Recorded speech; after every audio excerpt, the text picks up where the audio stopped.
Hello hi అండి. అందరూ ఎలా ఉన్నారు? ఈరోజు నేను ఇంట్లోనే చక్కగా సింపుల్గా ఈజీగా అయిపోయేలాగా చేపల ఫ్రై ఎలా చేసుకోవాలో చేసి చూపిస్తాను. ముందుగా మనం చేప ముక్కలను చక్కగా ఫ్రై కంటే చక్కగా సన్నగా కట్ చేసి పెడతారు. వాటిలో కొంచెం పసుపు వేసుకోవాలి.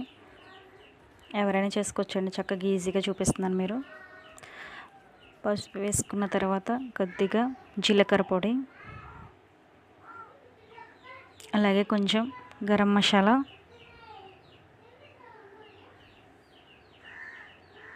రుచికి సరిపడంత కారం, స్పైసీగా కావాలనుకునే వాళ్ళు కొంచెం ఎక్కువ వేసుకోండి. అలాగే కొంచెం అల్లం వెల్లుల్లి పేస్ట్, రుచికి సరిపడంత సాల్ట్,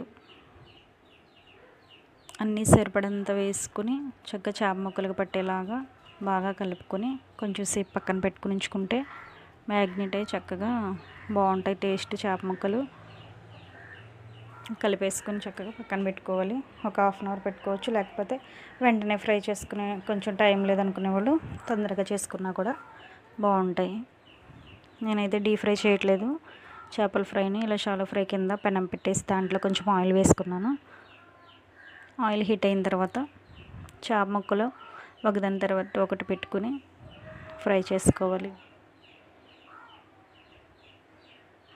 ఆయిల్ తక్కువ పడుతుంది, చక్కగా ఈజీగా బాగుంటాయి, చక్కగా ఫ్రై అయిపోతాయి.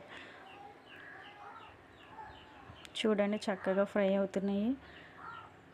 కింద పక్క ఫ్రై అయిపోయినాయి. ఇప్పుడు రెండో పక్కకు కూడా మార్చుకుని రెండు వైపులా చక్కగా ఫ్రై చేసుకుందాం. కలర్ చూడండి చక్కగా కనిపిస్తుంది కదా, ఇలా ఫ్రై అవ్వాలి. రెండు పక్కల ఇలా మార్చుకుని ఫ్రై చేసుకుంటే చేపలు చాలా టేస్టీగా ఉంటాయి. ఇప్పుడు ప్లేటింగ్ చేసేసుకుందాం. చేపలు రెండు పక్కలు కూడా ఫ్రై అయిపోయినాయి. నా వీడియో చూస్తే ప్రతి ఒక్కరు కూడా నా ఛానల్ నచ్చితే లైక్ చేయండి, సబ్స్క్రైబ్ చేసుకోండి. మీరు సబ్స్క్రైబ్ చేసుకోవడం వల్ల నా వీడియోస్ ఏవైతే ఉన్నాయో కొంతమందికి ఇవి రీచ్ అవుతాయి. కొత్తగా వంటలు చేసుకునే వాళ్ళకి రీచ్ అవుతూ ఉంటాయి, హెల్ప్ అవుతుంది కదా కొంచెం. ప్లీజ్ నా ఛానల్ని సబ్స్క్రైబ్ చేసుకోండి. చూడండి చేపల ఫ్రై రెడీ అయిపోయింది. చాలా ఈజీగా ఇంట్లో చేసేసుకోవచ్చు. ప్లేటింగ్ బాగుంది కదా, చూడడానికి కలర్ఫుల్గా ఉంది, తినడానికి కూడా బాగుంది.